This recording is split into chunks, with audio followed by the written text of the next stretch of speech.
J'ai mentionné à l'épisode 56 comment bâtir une stratégie pour les réseaux sociaux.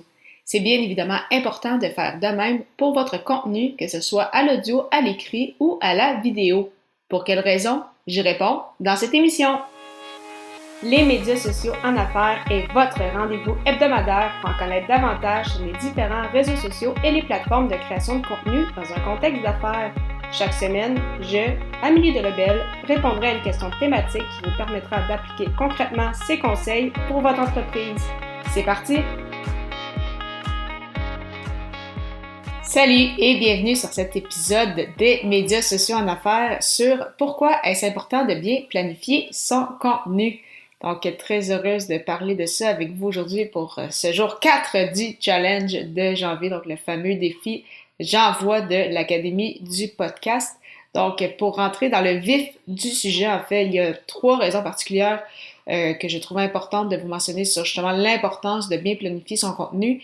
La première, c'est bien évidemment, ça vous donne une idée beaucoup plus claire en fait de où est-ce que vous allez, de quels sont en fait vos objectifs, donc quelles sont les retombées que vous souhaitez obtenir avec votre création de contenu, que ce soit lors de la création d'un épisode de podcast, que ce soit lors du montage d'une vidéo ou lors de la rédaction d'un article de blog, en sachant le pourquoi vous le faites, les objectifs derrière, comment vous souhaitez en fait monétiser peut-être le tout, justement les retombées que vous souhaitez désirer. C'est beaucoup plus facile par la suite de bâtir des épisodes de podcast ou des vidéos ou des articles de blog en lien avec cela. Donc, ça vous permet d'avoir des idées vraiment très, très claires. Et non seulement ça vous permet d'avoir des idées claires pour en lien avec les objectifs, mais ça vous donne également beaucoup plus de facilité au niveau des idées et des thématiques que vous souhaitez créer selon justement votre persona ainsi que vos objectifs. Donc, si vous savez à qui vous vous adressez, c'est quoi en fait leurs besoins, ça va être beaucoup plus facile pour vous de créer des épisodes de podcast en lien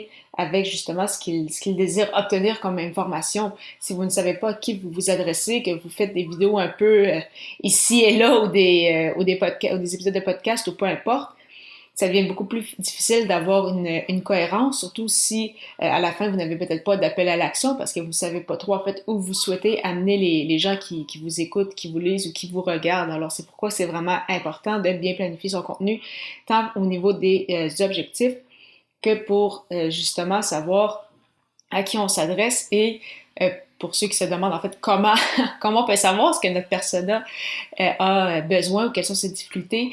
Vous pouvez regarder dans des groupes, voir des questions que votre persona se pose. Vous pouvez poser directement en fait la question à des clients que vous avez ou des clients potentiels ou des anciens clients, savoir ok c'était quoi leurs besoins ou c'est quoi leurs besoins actuellement.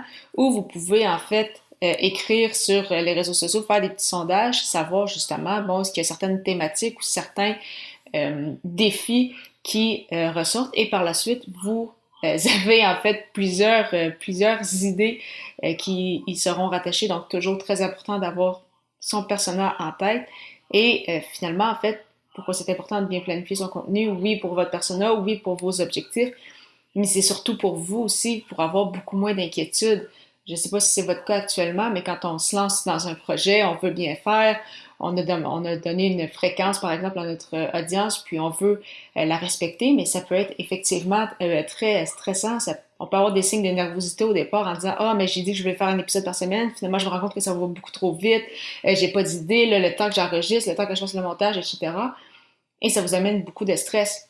Alors que si vous planifiez d'avance, vous savez quelles sont les thématiques que vous souhaitez aborder, les objectifs qui y sont rattachés, eh bien là, pour ça, c'est plus facile de vous déposer, de prendre le temps de faire ces épisodes-là et par la suite de les planifier un peu comme ce qu'on fait avec les réseaux sociaux, être en mesure de planifier votre contenu pour justement, après ça, être en mesure de bien relaxer et justement d'être beaucoup moins nerveux en lien avec la production de notre contenu. Donc, pourquoi est-ce important de bien planifier son contenu? Oui, pour avoir une idée claire de où est-ce qu'on s'en va, de nos objectifs. En ayant des objectifs clairs, c'est beaucoup plus facile pour avoir des idées, des thématiques à aborder à notre audience. Et finalement, pour vous, comme créateur de contenu, comme entrepreneur, ça vous enlève énormément de stress et de poids sur les épaules parce que justement, vous savez ce que vous faites et vous savez surtout où est-ce que vous allez avec tout ça. Et justement, pour vous lancer de la meilleure façon possible dans cette belle aventure du podcasting, je vous recommande la formation de l'Académie du podcast que j'ai suivie pour lancer mes 2 balados Tous les détails au améliedelbel.com/lancer son podcast, lancer ER. Lors du prochain épisode, je répondrai à la question: à quelle heure publier sur les réseaux sociaux? Ne manquez pas ça!